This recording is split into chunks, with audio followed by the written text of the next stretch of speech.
Hello students, welcome back. Our today's topic is cross pollination. Yesterday we have studied about the self pollination. Today we are going to see all about the cross pollination. So our today's topic is cross pollination. In cross pollination, yesterday we have studied cross pollination two types, geitonogamy and the xenogamy. Geitonogamy में हम लोगों ने पढ़ा था कि plants में flower जो है वो मेल और फीमेल फ्लावर अलग है पर दोनों एक ही प्लांट पर प्रेजेंट है.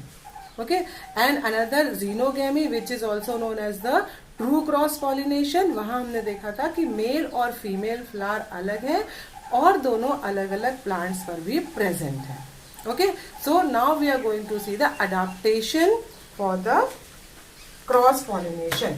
Now we are going to see the adaptation for the cross pollination. क्या क्या adaptation है और adaptation for cross pollination. तो सबसे पहला है plant should be unisexual. Plant कैसा होना चाहिए? यूनिसेक्सुअल प्लांट होना चाहिए. फ्लावर होना चाहिए. Flower should be unisexual. Flower जो है वो यूनिसेक्सुअल होना चाहिए, मतलब फ्लावर में मेल और फीमेल रिप्रोडक्टिव पार्ट्स में से कोई एक होना चाहिए. या तो फ्लावर में स्टेमन होना चाहिए या फ्लावर में कार्पल होना चाहिए. दोनों एक साथ प्रेजेंट नहीं होना चाहिए, तो उसे बोलते हैं यूनिसेक्सुअल फ्लावर. ओके, अब ये दोनों फ्लावर या तो एक ही प्लांट पे प्रेजेंट हो सकते हैं, जैसे कि मेज में. मेज में क्या है? मेल और फीमेल फ्लावर अलग हैं पर दोनों एक ही प्लांट पर प्रेजेंट है. ओके, तो यहाँ पर मेल फ्लावर और female flower present on the same plant. Present on the same plant. Okay, on the other hand like papaya में है, उसमें मेल और फीमेल फ्लावर अलग है और वो दोनों अलग अलग प्लांट्स पे भी प्रेजेंट है. प्लांट ही मेल प्लांट अलग होगा और फीमेल प्लांट अलग होगा. Right, so two flower and they are male flower different, female flower different and both kind of flowers present on the different plant. That example is papaya. आप आराम से देख सकते हो पपैया प्लांट में कि उसमें मेल फ्लावर जो है वो मेल प्लांट पे प्रेजेंट होगा और फीमेल फ्लावर फीमेल प्लांट पे प्रेजेंट होगा. ओके, वो फीमेल प्लांट पे प्रेजेंट होगा. तो इस तरह से मेल और फीमेल प्लांट अलग है. तो ये पहला है कि उसका अडेप्टेशन कि मेल और फीमेल फ्लावर को अलग होना चाहिए. Okay, another adaptation is dichogamy. Dichogamy जैसे हमने होमोगैमी पढ़ा था सेल्फ पॉलिनेशन में, वैसे है डाइकोगैमी. डाइकोगैमी मीन्स अगर प्लांट में एक ही फ्लावर में मेल और फीमेल रिप्रोडक्टिव पार्ट्स दोनों प्रेजेंट है, मतलब बायसेक्सुअल फ्लावर है but both the reproductive organs means the stamen and carpel should not get mature at the same time.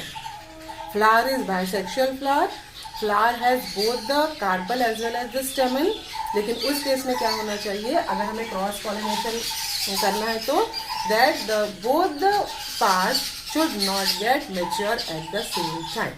दोनों को एक साथ स्टेमन और कार्पल को एक साथ मैच्योर नहीं होना चाहिए. उसे कहते हैं डाइकोगैमी. ओके, इसमें एक होता है प्रोटेंड्री. प्रोटेंड्री प्रोटेंड्री का मतलब है जैसे कि सनफ्लावर में. प्रोटेंड्रस फ्लावर मतलब यहाँ पर स्टेमन एंथर पहले मैच्योर हो जाता है लेकिन स्टिग्मा रिसेप्टिकल नहीं हो पाती है. Stigma is not ready to receive the pollen grains. Pollen grains anther is mature. Anther is producing the pollen grain. Pollen grains are shedding off from the anther but stigma is not ready for the means to receive the pollen grain. Okay, तो उसको बोलते हैं protandry. दूसरा होता है protogyny. Another is the protogyny.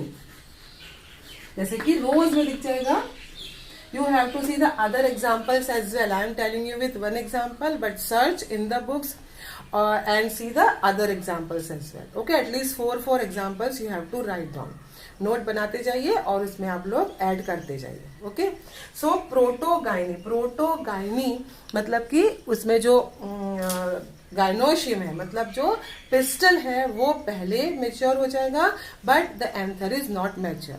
Anther is not producing the pollen grain, but the stigma is getting ready to receive the pollen grain. लेकिन pollen grain ही अभी मेच्योर नहीं हुए हैं, तो यहाँ पर भी सेल्फ पॉलिनेशन नहीं होगा और पोलन ग्रेन कहीं दूसरे प्लांट से, मेच्योर पोलन ग्रेन्स को दूसरे प्लांट से आना पड़ेगा. तो यहाँ पर भी ये क्रॉस पॉलिनेशन के लिए अडेप्टेड प्लांट है. Right, next is adaptation is हेटेरोस्टाइली. हेटेरोस्टाइली means that plants are they are having both the stamen and the carpel, but the length of this stamen or carpel is not like that they could not reach easily to the stigma of the flower. Suppose ये यहाँ पर stigma, ये है stigma, ये है style और ये है ओवरी. अगर इस तरह से है और ये है ओवरी. ओके, थोड़ा सा डार्क बनाती हूँ. ये है स्टिग्मा, स्टाइल एंड ओवरी. और अगर यहाँ पर है ये, if these are the anther, okay, so anther की लंबाई ज्यादा है तब तो वो इजीली पहुंच सकते हैं. But if the case is like that stigma is longer but the anther could not reach. Anther इसके सिर्फ यहीं तक है, नीचे तक है. ओके, तो ऐसे में क्या होगा कि पोलन ग्रेन स्टिग्मा ऊपर है, तो pollen grains of the same flower could not reach up till the stigma. Pollen grains are here in the anther and our style is a bit longer. यहां तक ये, यहां पर है इसका स्टिग्मा. ओके, तो यहां पर अपने आप नहीं पहुंच सकेगा, सेल्फ पॉलिनेशन नहीं हो पाएगा, तो क्रॉस पॉलिनेशन ही हो पाएगा. We are studying the adaptation for the cross pollination. ठीक है, क्योंकि कई बार क्रॉस पॉलिनेशन भी बहुत अच्छा, बहुत फायदेमंद होता है स्पीशीज के लिए. क्यों होता है, this we are going to study in a minute when we study the advantage of the cross pollination. Right, so here we are seeing that heterostyly means style जो है दैट इज लॉन्गर और shorter, and that is the reason the pollen grains of the same flower can not reach up till the stigma of the same flower. And this is why the self-pollination is not possible and the flower has to perform the cross-pollination. Right? Fourth point is self-sterility. Suppose अगर plant self-sterile है, okay, कि male और female parts दोनों present है, anther भी है, मतलब stamen भी है, कार्पल भी है, but mature also, getting mature also same time, but they are incompatible, they are not compatible with each other and they are, उसको बोलते हैं self sterility. okay, they are not compatible with each other, because when we study the fertilization we would see the pistil pollen interaction. Proper interaction होना चाहिए तभी pollen tube बनेगी.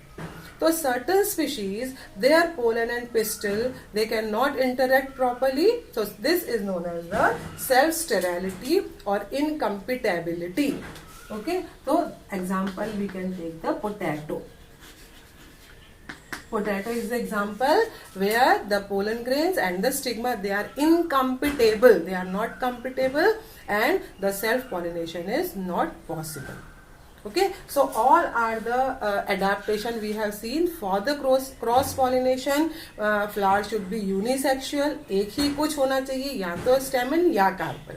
Then we have seen the dichogamy, कि cross pollination के लिए अगर दोनों स्टेमन और कार्पल प्रेजेंट है तो दोनों एक साथ मैच्योर नहीं होना चाहिए, तभी क्रॉस पॉलिनेशन हो सकता है. Then we have seen the heterostyly, that length जो है वो प्रॉपर नहीं है सेल्फ पॉलिनेशन के लिए, और then the self sterility, that वो इनकम्पिटेबल है. Okay, so these are the adaptation. What are the advantages? Cross pollination is having very good advantages, and that is all these things also would come in the outbreeding devices. Outbreeding means the cross pollination. Okay, cross pollination is also known as the outbreeding. तो cross pollination या outbreeding का क्या advantage है कि if continuous self pollination takes place, अगर बार बार self pollination होता है तो we would see that plant coming off springs are not that good in quality और इन क्वांटिटी. उनकी यील्ड, उनका क्वालिटी उतनी अच्छी नहीं होती है and they lose the vigour. Continuous self pollination, जैसे अगर हम एक मैंगो ट्री है और उसका अगर मैंगो का बीज ही हम दे के लगा देंगे तो we would see that we would not get that good crop और दैट गुड यील्ड, हमें नहीं मिलेगी. क्योंकि एक प्लांट कंटिन्यूअस अपनी जैसे उसकी लाइफ बढ़ती है वो धीरे धीरे अपनी स्ट्रेंथ होते चला जाता है. ओके और अगर हम उसी से बार बार प्रोजेनी लेते रहेंगे तो धीरे धीरे these progenies become weak. So that is why the cross pollination is very good, because in cross pollination one thing that certain kind of the characters they mix with each other, variation comes, certain kind of the mixing of good qualities of the character would take place. और तो ये सारी चीज होती है, इसलिए cross pollination is very good to gain the good crop or good yield. तो cross pollination का एडवांटेज क्या है?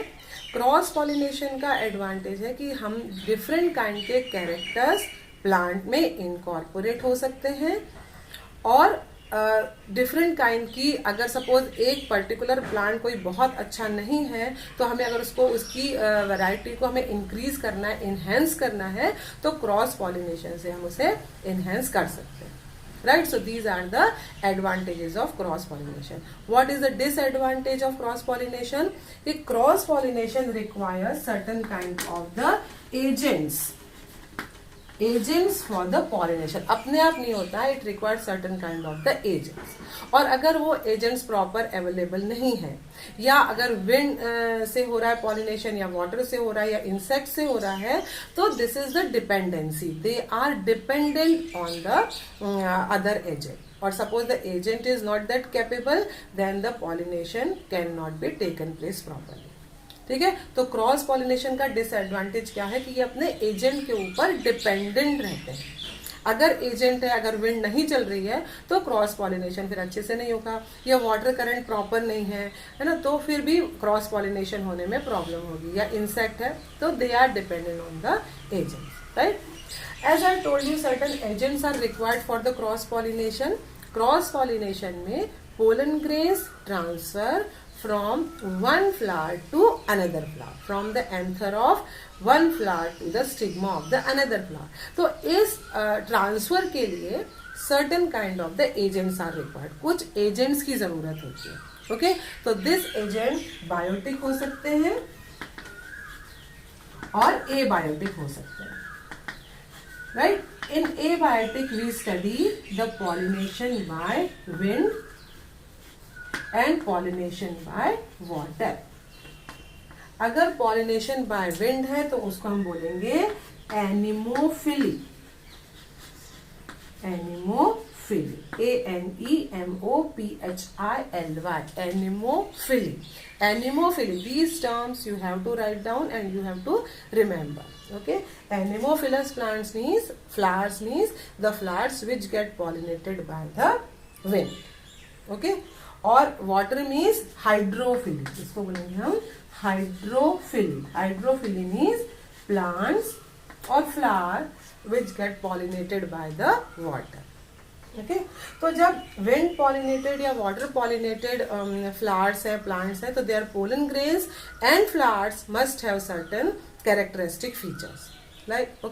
like flower should be their anther should be versatile. anther जो है वो बहुत exposed होना चाहिए air की तरफ, so that simply the air can take the pollen grain. Okay, flowers are not required to be attractive or colorful, or fragrance is not required, क्योंकि attraction के लिए इन सब चीजों की जरूरत नहीं है. लेकिन flower कैसा होना चाहिए? that its anther should be free. Its anther should be versatile, oscillated properly on the filament, so that it easily can come in contact with the air. right? Then pollen grains should also have certain features like pollen grains of the wind pollinated flower should be light in weight, they should be light, they should be small, they should be dry, wet नहीं होना चाहिए नहीं तो भारी हो जाएंगे, they should be dry, okay? तो इस numerous बहुत सारे होने चाहिए, they should be numerous, there should be so many pollen grains so that कि अगर विंड से जा रहे हैं अगर कुछ पोलन ग्रेन्स इधर उधर कहीं खराब भी हो जाते हैं, even then certain pollen grains could reach up to the stigma, कुछ तो कम से कम स्टिग्मा तक पहुंच पाए.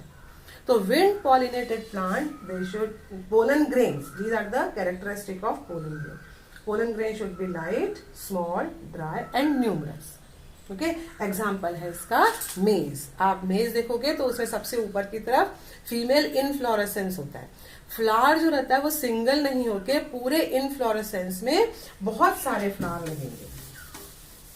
जैसे सपोज दिस इज इस तरह का कुछ प्लांट होता है. Suppose this kind of the plant we would say in the मेज. और यहाँ पर ये ऊपर की तरफ इस तरह के ये मेल इनफ्लोरेसेंस है. यहाँ पर मेल फ्लावर लगेंगे मतलब स्टेमन के साथ. और यहाँ पर कहीं सपोज दिस इज द ऐसा करके ये पूरा ये सारे ये जो टैसल दिख रहे हैं ये है एक्चुअली स्टाइल. ये यहाँ पर ये है फीमेल इनफ्लोरेसेंस, इसको बोलते हैं फीमेल इनफ्लोरेसेंस. और इसके ऊपर बहुत सारे फीमेल फ्लावर लगेंगे, एक नहीं बहुत सारे लगेंगे. और they are this is the style. Okay, तो आप लोग देख रहे हैं जैसे हमने बताया था एक ही प्लांट है यूनिसेक्सुअल, बट मेल इन्फ्लोरेसेंस अलग है और फीमेल इन्फ्लोरेसेंस अलग है. ओके, तो दिस इज द मेज, राइट, जहां पर की क्रॉस पॉलिनेशन है, राइट. अब वाटर पॉलिनेटिंग प्लांट्स में भी पोलन ग्रेन्स जो होना चाहिए बहुत ज्यादा होना चाहिए, न्यूमरस होना चाहिए. अगर उनके ऊपर एक म्यूसिलेजिनस कवरिंग होना चाहिए कि वो they could save themselves from water, they would not gate spoil in the water. पानी में पोलन ग्रेन खराब हो सकते हैं, that is why they should have the covering of the mucilage, एक म्यूसिलेज की कवरिंग होना चाहिए. Okay, and flower also not required any kind of the colour और नेक्टर और फ्रेग्रेंस, कुछ नहीं है. सिर्फ फ्लावर जो है वो ऐसे होने चाहिए कि आराम से वो पानी से उसके अंदर पॉलिनेट हो सके. ओके, तो इसका एग्जांपल है वेलिस्नेरिया. हाइड्रोफिली का एग्जांपल है Vallisneria.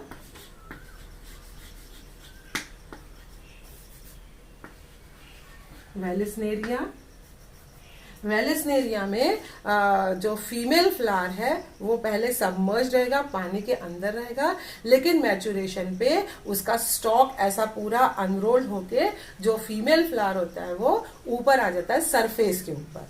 Okay, the female flower comes on the surface of the water, पानी के ऊपर आ गया.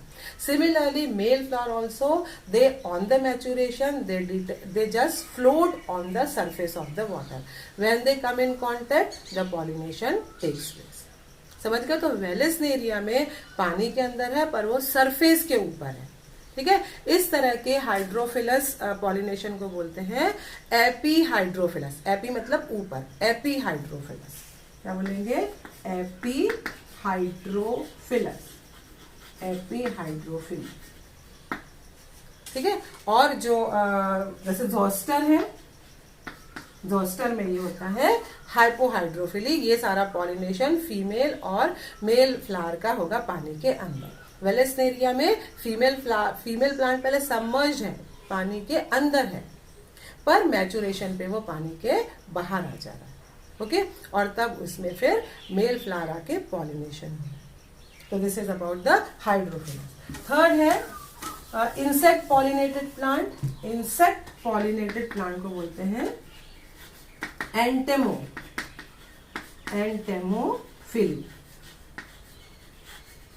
ठीक है, ऐसे ही ऑर्निथोफिली बर्ड से भी प्लांट्स जो है वो पॉलिनेटेड हो सकते हैं. तो इसके अंदर क्या क्या अडाप्टेशंस होना चाहिए?